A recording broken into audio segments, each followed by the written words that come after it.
कशा आहात विद्यार्थी मित्रांनो, कसा चालू आहे अभ्यास? तर युनिव्हर्सल कोचिंग इन्स्टिट्यूटच्या डिजिटल प्लॅटफॉर्ममध्ये आपलं सर्वांचं मनापासून स्वागत आहे. तर मित्रांनो, आपण जी स्वाध्याय मालिकेची सिरीज चालू केलेली आहे, तर त्या सिरीजमधील एक महत्त्वाचा असा टॉपिक म्हणजे सूट कमिशन व रिबेट, ज्याच्यावर प्रत्येक परीक्षेला जवळपास एक प्रश्न हा येतोच. तर हा सूट कमिशन रिबेट हा शिकताना आपल्याला सूट म्हणजे काय, कमिशन म्हणजे काय आणि रिबेट म्हणजे काय, ह्या तीन कन्सेप्ट समजल्या की हा टॉपिक इतका सोपा आहे की तुम्हाला सहज सगळ्या प्रश्नाची उत्तरे काढता येतील. यामध्ये कोणतंही आपल्याला सूत्रपाठ करायचं नाहीये, फक्त आपल्याला कन्सेप्ट समजून घ्यायच्यात की सूट म्हणजे काय, कमिशन म्हणजे काय, रिबेट म्हणजे काय आणि छापील किंमत म्हणजे काय. तर आपण एका उदाहरणावरून आपण त्या सगळ्या गोष्टी समजून घेऊया. की तुम्ही एक दुकानदार आहात, तुम्ही कोण आहेत? दुकानदार आहात आणि तुम्ही मोबाईल विकता. मग मोबाईल तुम्ही समजा एक मोबाईल घेतला 20,000 रुपयाला, म्हणजे 20,000 काय झाली तुमची खरेदी किंमत झाली, 20,000 रुपये खरेदी किंमत झाली. मग तुम्ही काय म्हणता की मोबाईलची छापील किंमत, आता मोबाईलची छापील किंमत तुम्ही किती लावणार?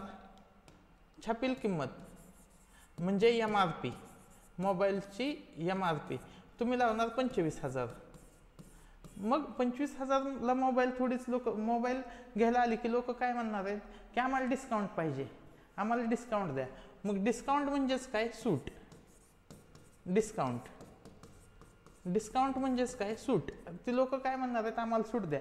मग तुम्ही काय करणार की 25,000चा मोबाईल आहे, त्याच्यावर तुम्ही काय म्हणणार की 10% सूट देतो, आम्ही 10% सूट देतो. म्हणून आपण बाहेर बघतो बघा, एकावर एक फ्री, एक दोन वस्तू घेतल्यावर त्यावर एक फ्री, किंवा 33% डिस्काउंट, 20% डिस्काउंट, 30% डिस्काउंट. तर काय केलेलं असतं की जी खरेदी किंमत असते, खरेदी किंमत वाढवलेली असती, छापील किंमत बनवलेली असते आणि त्या छापील किंमतीवर सूट किंवा डिस्काउंट दिला जातो. मग आपण जर ह्याला भागलं तर 2,500 रुपये डिस्काउंट दिला, ठीक आहे. म्हणजे 25,000वर डिस्काउंट किती दिला? 2,500. मग किती आले? 22,500. म्हणजे खरेदी कितीची आहे? 20,000ची. आणि विक्री किंमत किती झाली? मग ती किती रुपयाला विकली गोष्ट? तर ती विकली 22,500ला. तर अशा पद्धतीने बाजारामध्ये व्यवहार होत असतात. तर हे समजून घ्या. एक एक्झाम्पल समजलं तर तुम्हाला बाकीचे एक्झाम्पल त्याच पद्धतीने सुटतात. तर पहिलं काय आहे? खरेदी किंमत, मग असते छापील किंमत, मग असते सूट. छापील किंमतीवर सूट दिली जाते आणि मग त्याच्यावरून विक्री किंमत काढली जाते. किती गोष्टी लक्षात ठेवायच्यात? खरेदी किंमत, छापील किंमत, सूट आणि विक्री किंमत. समजतंय? सहज लक्षात राहील, सोपं आहे. आता पुढचं म्हणजे सूट झालं. आता सूट म्हणजेच आपण काय म्हणतो? डिस्काउंट. आता दुसरं आहे कमिशन. दुसरं काय आहे? कमिशन. कमिशन म्हणजे काय? आता कमिशन किंवा दुसरा एक शब्द आहे अडत. तर आडत, कमिशन ह्यांचे अर्थ काय? कमिशन, आडत, दलाली हे सगळे एकाच अर्थाचे शब्द आपण म्हणू शकतात. किंवा अडत जो घेतो त्याला काय म्हणतात? आडत्या म्हणतात. मग जो प्रॉपर्टी रिलेटेड डील करतो त्याला म्हणतात दलाल, किंवा त्याला म्हणतो कमिशन एजंट. किंवा जो शेतीविषयक जे शेतीविषयक जे खाद्यपदार्थ असतात त्यांचा व्यवहार असतो तो आडत दुकानदाराकडे असतो, आडतीकडे असतो. तर कृषी उत्पन्न बाजार समितीमध्ये आडत्या तुम्हाला भेटून जातील बघा, कृषी उत्पन्न बाजार समितीमध्ये. आणि प्रॉपर्टी एजंट म्हणजेच काय असतात? दलाल असतात. तर याच्यामध्ये काय सिस्टीम असते बघा, की असा शेतकरी, आपण शेतकऱ्याचं उदाहरण घेऊ. शेतकऱ्याने कांदा उत्पादन केलेला आहे आणि तो कांदा शेतकऱ्याला विकायचा आहे ग्राहकाला, ठीक आहे. आता शेतकऱ्याचं तर काय कॉन्टॅक्ट नाही ग्राहकाशी डायरेक्ट, आणि एवढा मोठा कांदा घेऊन तो प्रत्येक ग्राहकाला नाही हुडकत बसणार आहे. मग शेतकऱ्याला कांदा कुणाला विकावा लागेल? व्यापारी. जो व्यापारी आहे तो कांदा विकत घेईल, कांदा व्यापारी आपण म्हणू. हा कांदा उत्पादक, हा कांदा व्यापारी. मग आता कांदा उत्पादन करणारा शेतकरी हा कांदा व्यापाऱ्यापाशी डायरेक्ट शेतकऱ्याला माहित नाही. आता शेतकरी आहे सोलापूरचा आणि त्याला नाशिकला कांदा न्यायचा आहे, तर नाशिकचा कांदा व्यापारी माहित नाही. त्याला काय माहिती की कृषी उत्पन्न बाजार समिती माहिती आहे. मग तो काय करतो की कृषी उत्पन्न बाजार समितीत जातो. तिथं कोण असतात, तिथं असतात आडत्या किंवा कमिशनर किंवा दलाल, सगळ्यांना एकच शब्द म्हणू शकता, हा माणूस असतो. मग जो कांदा उत्पादक शेतकरी आहे तो कोणाकडे जाणार आहे, आडत्याकडे. आणि जो व्यापारी आहे तो कांदा घ्यायला कोणाकडे जाणार आहे, आडत्याकडे. मग हा आडत्याचं काम काय आहे की शेतकऱ्याचा जो माल आलेला आहे, समजा 1 टन कांदा आणलेला आहे, तर तो कांदा शेतकरी काय किंमत म्हणतोय, समजा 40 रुपये किलो. शेतकरी म्हणतोय की 40 रुपये किलोच्या आसपास मला भाव मिळाला पाहिजे. तो सांगतो व्यापाऱ्याला की असा असा भाव आहे, 40 रुपये किलोने आहे.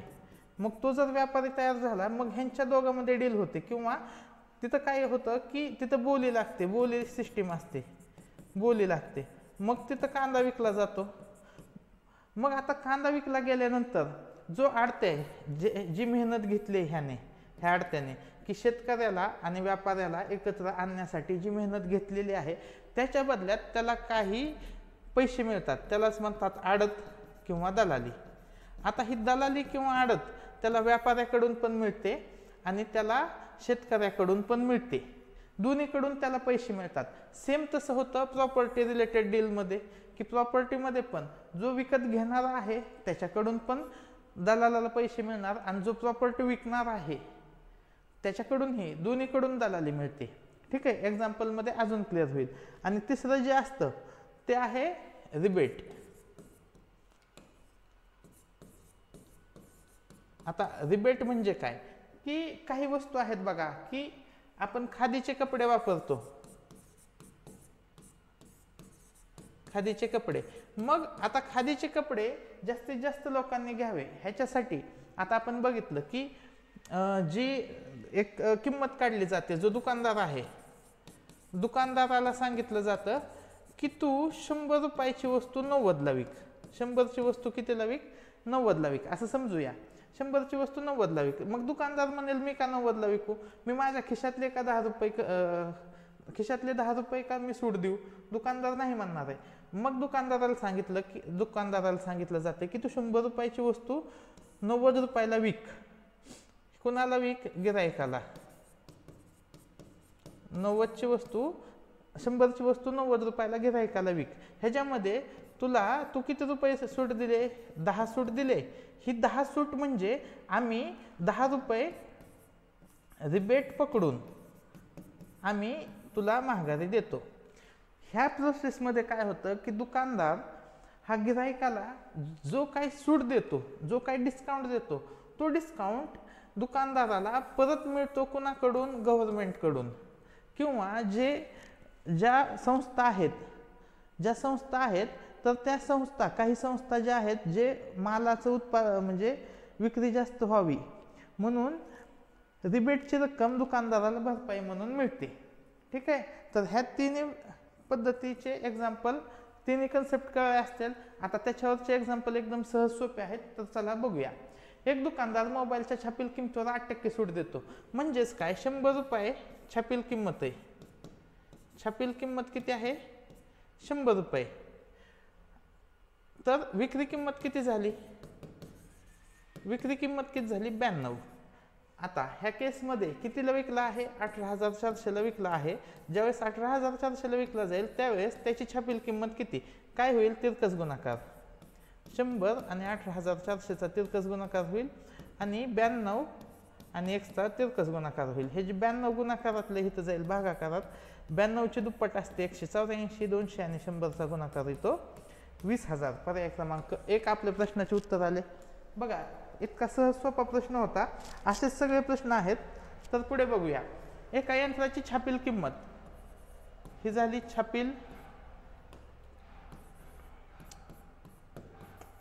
छापील किंमत 5,000 आहे. दुकानदार छापील किमतीवर 10% सूट देतो. जर ते यंत्र दुकानदाराने 4,250ला खरेदी केले तर त्याला किती नफा होईल. आता बघा, छापील किंमत आणि आपण काढूया विक्री किंमत. आता कितीला विकली आहे, 10% सूट दिलेली आहे. म्हणजे 100ची वस्तू कितीला विकली, 90ला.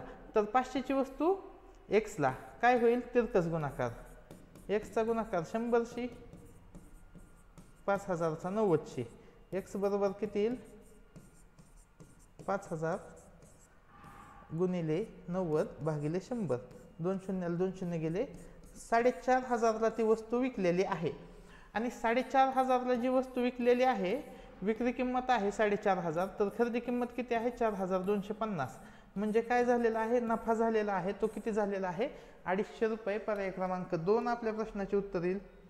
ठीक आहे, पुढील प्रश्न बघू। एका टेबलाची छापील किंमत 5500 आहे, विक्रेता या किमतीवर शेकडा 10% सूट देतो, तरीही विक्रेत्यास 10% नफा होतो, तर त्या टेबलाची खरेदी किंमत किती? आता आपल्याला खरेदी किंमत काढायची आहे, छापील किंमत दिली, विक्री किंमत दिली आणि आपल्याला काढायची खरेदी किंमत। तर कसं बघा बघा ही काय आली छापील किंमत, छापील किंमतीवर सूट देऊन काय मिळते विक्री किंमत, आणि विक्री किंमत आणि इथं काय आहे खरेदी किंमत। मग एक एक एक्झाम्पल सोडू आपण, छापील किंमतीवरून विक्री किंमत काढू आणि विक्री किंमतीवरून आपल्याला खरेदी किंमत काढता येईल। तर बघा छापील किंमत किती आहे 5500, 5500 छापील किंमत आहे, विक्री किंमत माहित नाही ती एक्स मानली, आणि त्याने काय केलंय की 10% सूट दिले, म्हणजे 100 रुपयाची वस्तू त्याने विकली कितीला 90ला। ठीक आहे, तर विक्रेता या किमतीवर 10% सूट देतो। एका टेबलाची छापील किंमत 5500 आहे, विक्रेता या किमतीवर 10% सूट देतो, म्हणजे 5500 वर 10% सूट देतो। ठीक आहे, मग यांचा होईल तिरकस गुणाकार, 5500 चा गुणाकार 90शी होईल, भागिले मध्ये 2 शून्य 100 येईल, इथं आलं एक्स, तर ह्या शून्याला शून्य जाईल, 55 आणि 9चा गुणाकार 4950 येईल। आता विक्री किंमत आपल्याला मिळाली, बघा हेच मी पुढे कंटिन्यू करतो, 4950 काय आहे विक्री किंमत आहे, 4590 काय आहे विक्री किंमत आहे।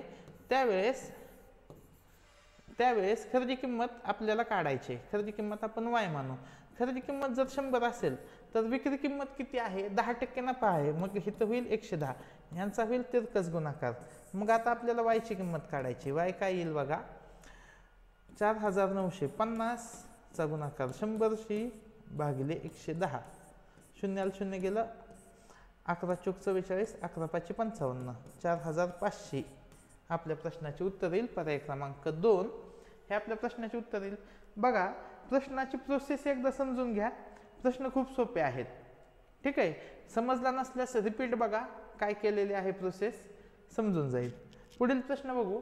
एका साडीच्या छापील किमतीवर 20% सूट देऊनही दुकानदारास 20% नफा होतो, साडीची खरेदी किंमत 1500 असल्यास छापील किंमत किती?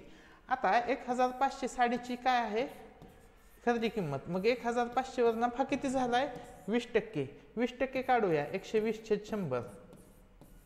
ठीक आहे, आता हे नफा तोटामध्ये आपण अशा पद्धतीने सोडवलंय, हे जरी कळलं तर तुम्हाला ते येईल। 15 आणि 12चा गुणाकार किती होतो 180 आणि त्याच्यावर एक शून्य, म्हणजे 1800 काय आली, हे आहे खरेदी किंमत, ही आहे विक्री किंमत, ही काय आहे विक्री किंमत। आता जी विक्री किंमत मिळालेली आहे 1800 ती कशी मिळाली 20% सूट देऊन मिळाली, कशी मिळालेली आहे 20% सूट, म्हणजे छापील किंमत आपल्याला काढावं लागेल। छापील किंमत आपण मानू x, छापील किंमत 100 असेल त्यावेळेस विक्री किंमत किती असेल 80, ह्यांच्यात होईल तिरकस गुणाकार 1800 चा गुणाकार 100 भागिले किती येईल 80, शून्याला शून्य गेलं, बहुतेक आपण 4 नेच भाग देऊया, 20 नेच भाग देऊ द्या, 20 चौक 80, 20 पाचा 100, परत 4 ने भाग जाईल, 4 चौक 16, उरले 2, 4 पंचे 20, 450 आणि 450 ची 5 पट किती येईल बघा 500, 5 पाचा 25, 5 चौक 20 आणि 2 22, 2250। पर्याय क्रमांक 4 आपल्या प्रश्नाचे उत्तर येईल। समजून घ्या प्रोसेस, एकदम सोपे आहेत एक्झाम्पल। एका वस्तूची किंमत 15% वाढवून त्यावर 5% सूट दिली तर शेकडा नफा किती? आता बघा वस्तूची किंमत आपण 100 आहे असं पकडलं, तर तिची किंमत कितीने वाढवले 15%, 15% म्हणजे 15ने वाढवली, म्हणजे 115ला केली वस्तू ती. आता 115वर 5% सूट दिली, मग 115च्या 5% काढा, किंवा 115चे म्हणजे 100ची वस्तू कितीला विकली, 5% सूट दिली म्हणजे 95ला विकले.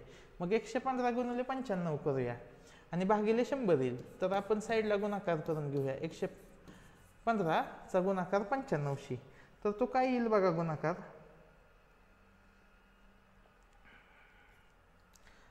10,925. मग हा गुणाकार किती आला, 10,925 भागिले 100. मग हे तर उत्तर किती आलं बघा, 100ने भागल्यावर 109.25.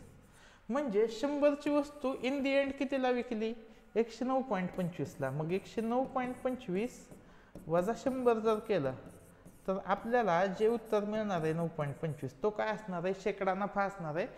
तो येईल पर्याय क्रमांक 3. ठीक आहे. पुढील प्रश्न बघू. 5चं उत्तर आलेलं आहे पर्याय क्रमांक 3.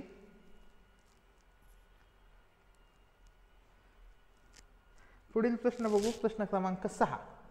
एका दुकानदाराने कॅमेऱ्याच्या छापील किमतीवर 8% सूट देतो. त्याने एक कॅमेरा 4,600 रुपयांना विकला, तर कॅमेऱ्याची छापील किंमत किती. आता छापील किंमत आणि विक्री किंमत. आता छापील किंमत जर 100 असेल तर विक्री किंमत किती असेल, 92, कारण की 8% सूट देतोय. आता विकलाय कितीला, 4,600ला. त्यावेळेस आपल्याला छापील किंमत x काढायची. काय होईल, तिरकाच गुणाकार, 4,600चा गुणाकार 100शी, x आणि 92चा गुणाकार होईल, ते 92 येईल. भागाकारामध्ये 46ची दुप्पट असते 92. 2ने हे तर भाग गेला, हे तर किती आलं, हे तर आलं 50. 50 वर 2 शून्य, 5,000. पर्याय क्रमांक 1 आपल्या प्रश्नाचे उत्तर आले. तर अशा पद्धतीने आपण स्वाध्याय क्रमांक 28.1 कंप्लीट केलेला आहे. आता ह्याच लेक्चरमध्ये स्वाध्याय 28.2 आपण कंप्लीट करत आहोत आणि यासोबत आपला व्यावहारिक गणित हा संपूर्ण चॅप्टर संपत आहे. तर ह्याच्यावर जे काही तुम्हाला प्रॉब्लेम वाटत आहेत तर ते तुम्ही मला कमेंट सेक्शनमध्ये सांगा. आपण त्या प्रॉब्लेमवर एक सेपरेट व्हिडिओ बनवूया. आणि जर तुम्हाला यामध्ये काही अडचण नसेल तर आपण मग पुढील लेक्चरमध्ये बीजगणित, बैजिक राशी हा चॅप्टर चालू करतोय. तर बघा, स्वाध्याय 28.2 पहिला प्रश्न. गोपीचंद रुपये 50,000च्या खरेदीवर 40% सूट देतो. तर हिरालाल तेवढ्याच रकमेच्या खरेदीवर प्रथम 25% सूट देतो व आलेल्या रकमेवर पुन्हा 15% सूट देतो. तर हिरालालला गोपीचंदपेक्षा किती रुपये कमी अथवा जास्त मिळतील. आता पहिलं काय करूया आपण, गोपीचंदचं करूया. 50,000. 50,000वर सूट किती दिली, 40%. म्हणजे 100ची वस्तू कितीला विकली, 60ला विकली. 100ची वस्तू किती रुपयाला विकलेली आहे, 60ला. म्हणजे इन दी एंड कितीला विकली आपण ते बघूया. बघा, हे 2 शून्याला 2 शून्य गेले, इथे येईल 30,000. म्हणजे गोपीचंदला किती रुपये मिळाले आहेत, 30,000. आता पुढे तुम्ही काय म्हणाल की 25 आणि 15 तर 40% झालं ना, सेमच आहे. सेम नसतं, त्याच्यामध्ये हिरालालला फायदा होतोय. तर ते बघूया कसा होतोय. आपण हे लिहू गोपीचंदचा. मग गोपीचंदने पण काय केलंय, 50,000वर पहिल्यांदा 25% सूट दिली. म्हणजे 100वर किती केलं, 75. आणि परत काय केलं, 15% सूट दिली. म्हणजे परत 100वर किती दिली, 85. हे डायरेक्ट लिहिलं तरी चालतंय, हे डायरेक्ट लिहिलं तरी चालेल. रिपीट कॅल्क्युलेशन करत बसू नका. तर ह्या 2 शून्याला 2 शून्य जातील, ह्या 2 शून्याला 2 शून्य जातील. 5ने 5 75 आणि 85 यांचा गुणाकार किती येतोय बघूया.